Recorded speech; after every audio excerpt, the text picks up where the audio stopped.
Latest episode দেখুন একদম add free.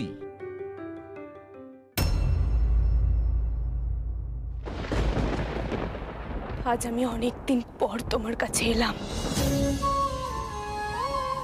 না, আজ আমি না তোমাকে খাওয়াতে এসেছি, না ফুল দিয়ে সাজাতে, না পুজো করতে। আজ আমি এসেছি তোমার কাছ থেকে উত্তর চাইতে। কেন কেন তুমি আমার সঙ্গে এরকম করলে? মা হয়ে মেরি সদাথান কালী হাত কালী স্মৃতি দেখতে খুব ভালো লাগছে না তোমার? হ্যাঁ, খুব ভালো লাগছে? উত্তর দাও তুমি। ডাক্তার বাবু কি তাহলে ঠিকই বলে তুমি শুধুই পাথরের মূর্তি? তাই নিজের মেয়ের এই বৈধব্য বেশ দেখতে পাচ্ছ না তুমি?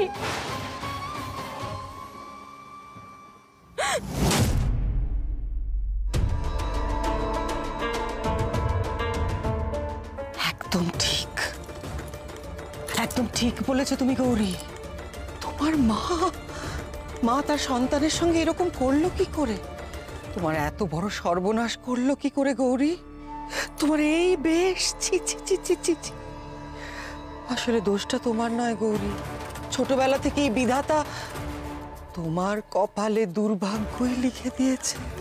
নাহলে তুমি ভেবে দেখো, তুমি যখন একেবারে ছোট্ট সবে জন্মেছো তখন কি হলো? তোমার মা যে তোমায় জন্ম দিয়েছে সে তোমাকে ছেড়ে চলে গেল।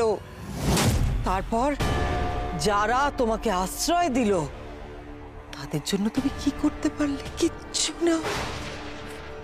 আর তারপর যে বাড়িতে তুমি বিয়ে হয়ে এলে সেই বাড়ির ছেলে মরে গেল তোমার জন্য গৌরী। আমি চিরকালই বলেছিলাম তুমি অলক্ষণে অলক্ষী, তোমার দোষ নয়, দোষটা তো তোমার কপালের গৌরী। আমি অনেক ভেবেছি আমি যদি তোমার জায়গায় হতাম, তোমার মতো হতাম, আমি তাহলে কি করতাম। না না, আমি তো এসব সহ্য করতে পারতাম না। আমার চোখের সামনে আমার কাছের মানুষদের সর্বনাশ হচ্ছে, তারা মরে যাচ্ছে, আমি কি করে বেঁচে থাকবো বলো? আমি কি করতাম জানো? আমি আমার এই জীবনটা শেষ করে দিতাম। আমার আরো একটা ভবিষ্যৎবাণী তুমি মিলিয়ে নিও। তুমি যার সঙ্গে থাকবে গৌরী সে বাঁচবে না, সে মরবে গৌরী। সবাই মরে যাবে তোমার জন্য। তুমি বিষ কন্যা, যে তুমি বিষ কন্যা।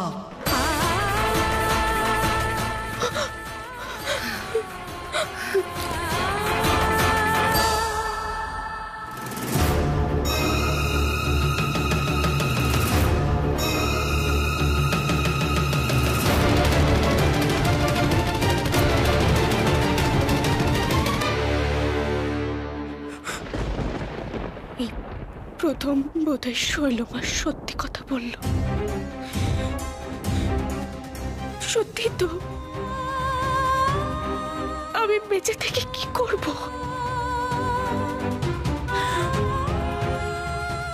আমার জীবনের সবটা জুড়েই তো আমার ডাক্তারবাবু ছিল। সেই যখন নেই, আমার বেঁচে থেকে কি লাভ? কার জন্যই বা বাঁচবো আমি? তার চেয়ে বরং আমার ডাক্তারবাবু যেখানে চলে গেছে আমিও সেখানে চলে যাব। আমি আর একদিনও বাঁচতে চাই না।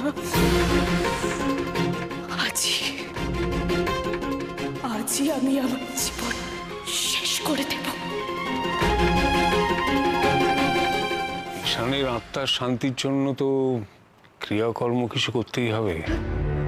তার উপর অপঘাতে মৃত্যু, 3 দিনে কাজ, হাতে তো বিশেষ সময় নেই। পুরোহিত মশাই এসেছিলেন, অবশ্য এসব নিয়ে কথা হয়েছে।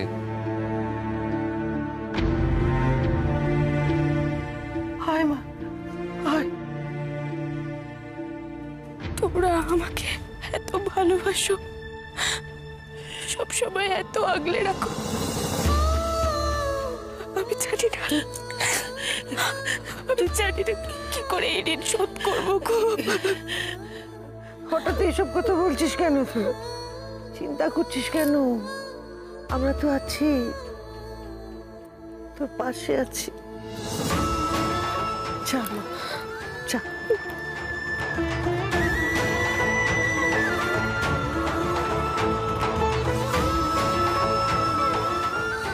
কিন্তু আমি আর নেই গো, তোমাদের সবাইকে ছেড়ে যেতে খুব কষ্ট হবে, তবু যেতেই হবে। আমি যে আমার ডাক্তারবাবুকে ছাড়া থাকতে পারবো না।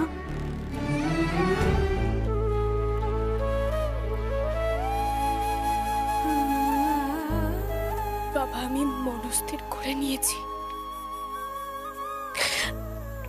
আমাকে চলে যেতে হবে। আমি ঠিক করে নিয়েছি আমি কি করব। আমাকে চিরতরে চলে যেতে হলে তোমার পায়ের ফুল নিয়ে যাব।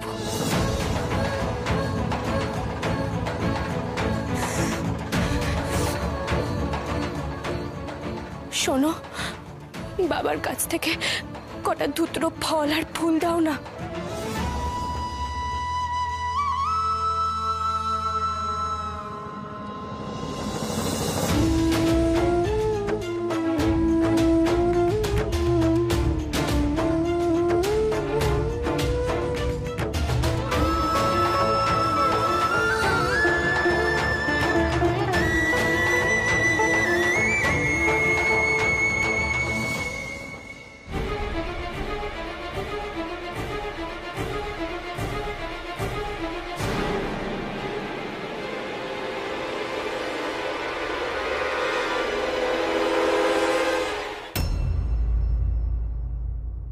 আপনি যতদিন না আমার পাওনা গন্ডা মিটিয়ে দিচ্ছেন ততক্ষণ প্রতিদিন আমি আসবো এই বাড়িতে। যদিও ধরা পড়ার ভয় রয়েছে, কিন্তু কি করা যাবে, গরজটা তো আমারই। অবশ্য ফাঁসলে তো আর আমি একা ফাঁসবো না, আপনিও ফাঁসবেন শৈলমা। শৈলমা কথার খেলাপ করে না। আগে তুমি বলো, তুমি মন্ত্র জানো? মন্ত্র? মানে মন্ত্র জানবো কি করে আমি? দেখি, সরো সরো। এ নাও, ধরো এটা মন্ত্রের বই, পুরোটা মুখস্থ করে আসবে, বুঝেছো? কত ধরনের রসিকতাই আপনি জানেন, তাই না শৈলমা?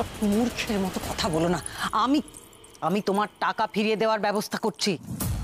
মানে মন্ত্রের সঙ্গে টাকার কিসের সম্পর্ক?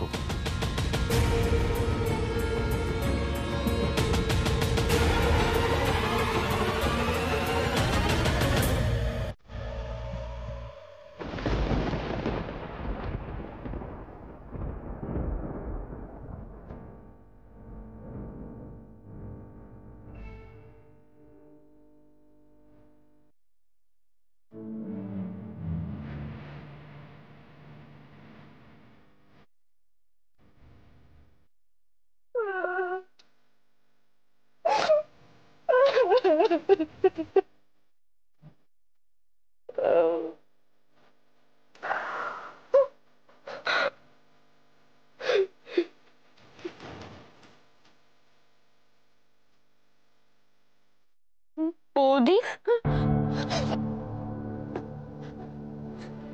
চিকুবাবু তুমি? আমি জানি বৌদি, তুমি খুব কষ্ট পাচ্ছ, কাঁদছো তো, তাই আমি তোমার কাছে এসেছি। আমি তো দাদা ভাইকে প্রমিস করেছিলাম যে আমি তোমার খেয়াল রাখবো।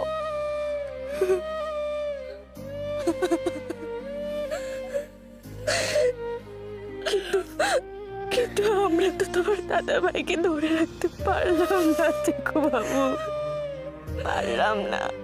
দাদা ভাই কেন চলে গেল?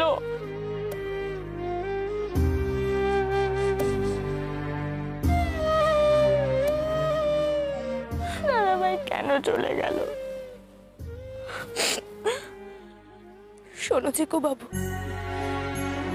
এখন থেকে এই বাড়ির তুমি, আশা, ভরসা, ভবিষ্যৎ। মন দিয়ে পড়াশোনা করবে, সব সময় ভালো হয়ে থাকবে। ছোট কাকিমণিকে কিন্তু একদম জ্বালাবে না, সব সময় বড়দের কথা শুনবে। তোমাকেও তো তোমার দাদা ভাইয়ের মতো বড় মানুষ, ভালো মানুষ হতে হবে, মনে থাকবে? তুমি এভাবে কেন বলছো গো বৌদি? তুমিও তো আছো, আমি কেমন থাকবো সেটা তো তুমিও দেখবে। আমি তো তোমার সাথে সাথেই থাকবো, তাই না? চিকু, তুমি এখানে কি করছো? চিকু, তুমি জানো তো তোমাকে দাদা ভাইয়ের কাজ করতে হবে, অনেক নিয়ম মানতে হবে তোমাকে। যাও, তুমি ঘরে যাও। আমি আর একটু বৌদির সাথে থাকি না? না চিকু বাবু, ঘরে যাও তুমি এখন।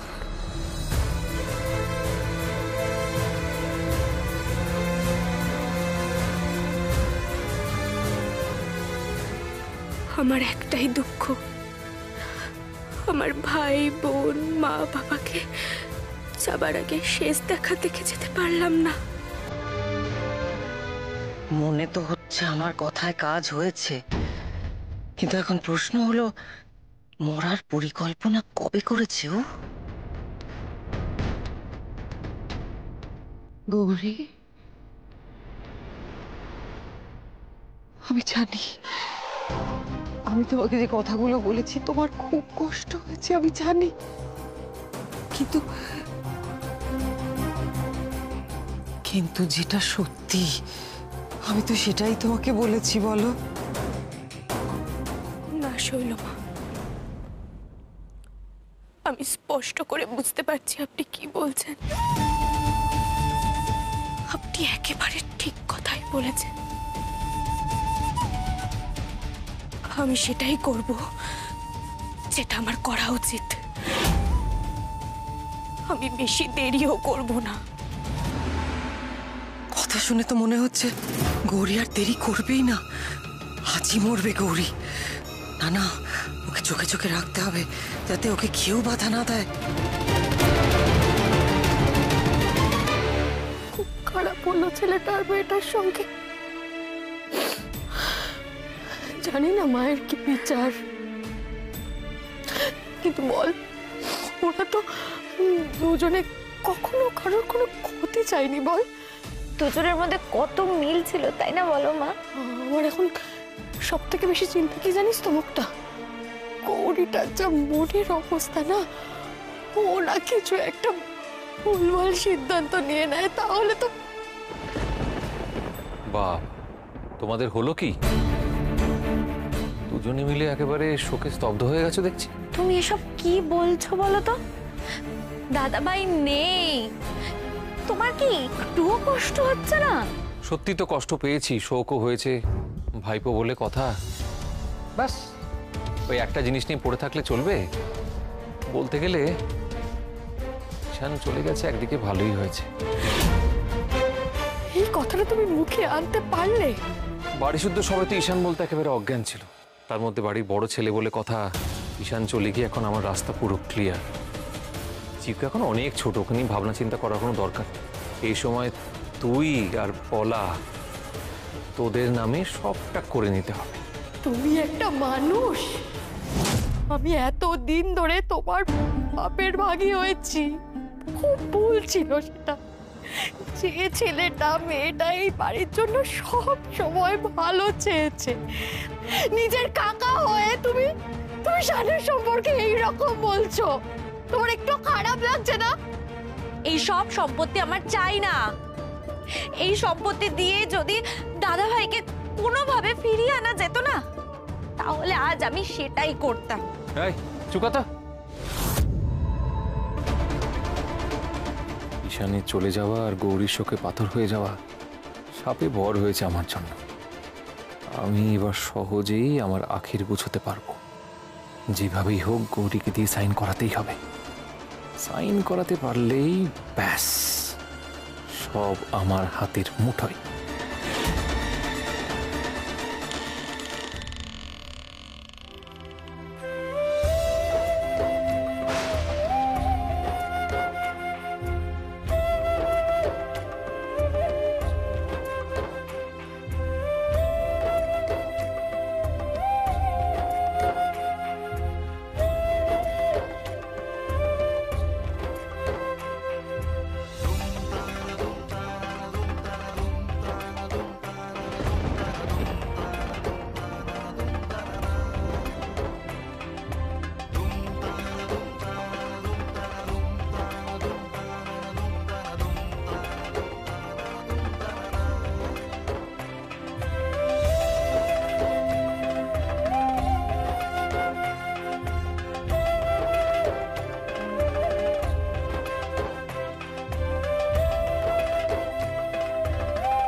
আমাকে ক্ষমা করে দিন মা। আমি আপনাকে দেওয়া কথা রাখতে পারিনি, আগলে রাখতে পারিনি আপনার ছেলেকে। তাই আমি চলে যাচ্ছি মা একেবারে। আর কখনোই পোড়া মুখ আপনাদের দেখাবো না।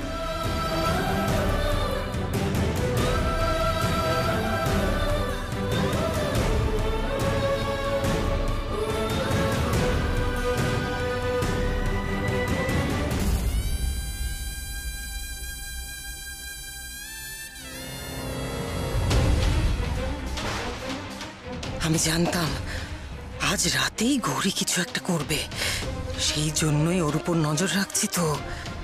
কিন্তু শ্রীমতীর ঘরে কেন গেছিল সেটা তো বোঝা গেল না।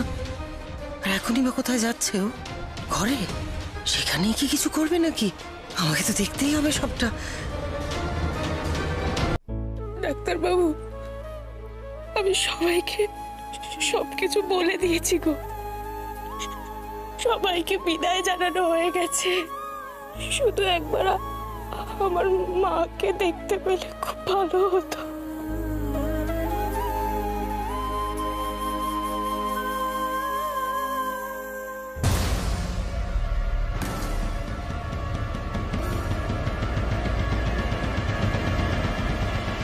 যা করার সেটা তাড়াতাড়ি করলেই তো হয়, ঝামেলাটা মিটে যায়। হাতে কিছু একটা নিয়েছে মনে হচ্ছে।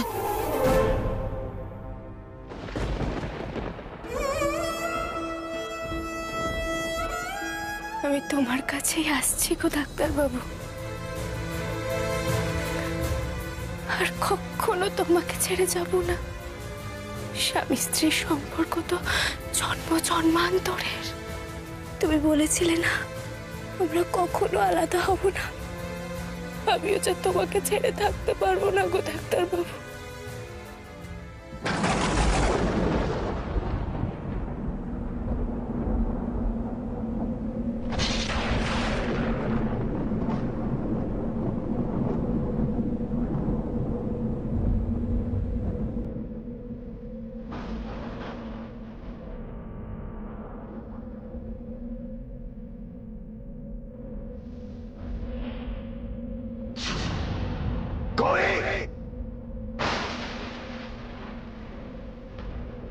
যখন তুমি এত করে চাইছো যে বাড়িতে একটা বাচ্চা আসুক, আমরা নিজেরাই তো একটা নতুন অতিথি আনার ব্যবস্থা করতে পারি।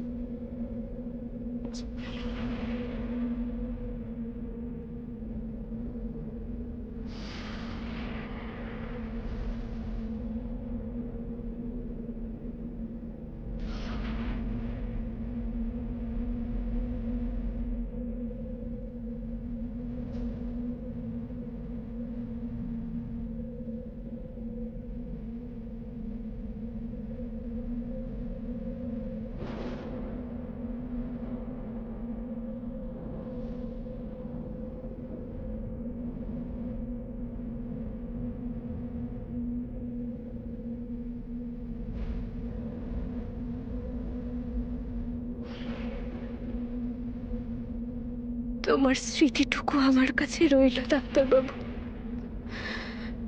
এটাকে বুকে আঁকড়ে নিয়েই আমি চললাম।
যা চেয়েছি সেটাই হয়েছে।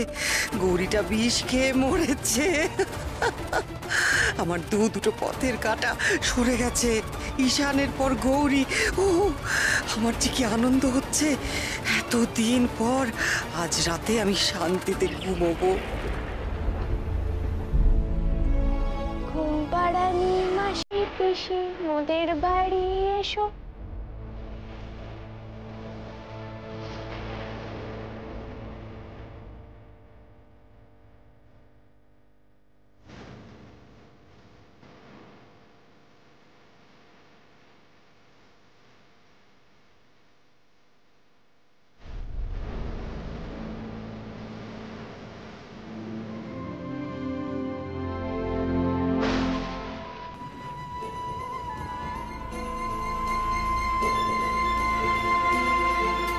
ডাক্তারবাবু, আমি আসছি তোমার কাছে, আসছি আমি।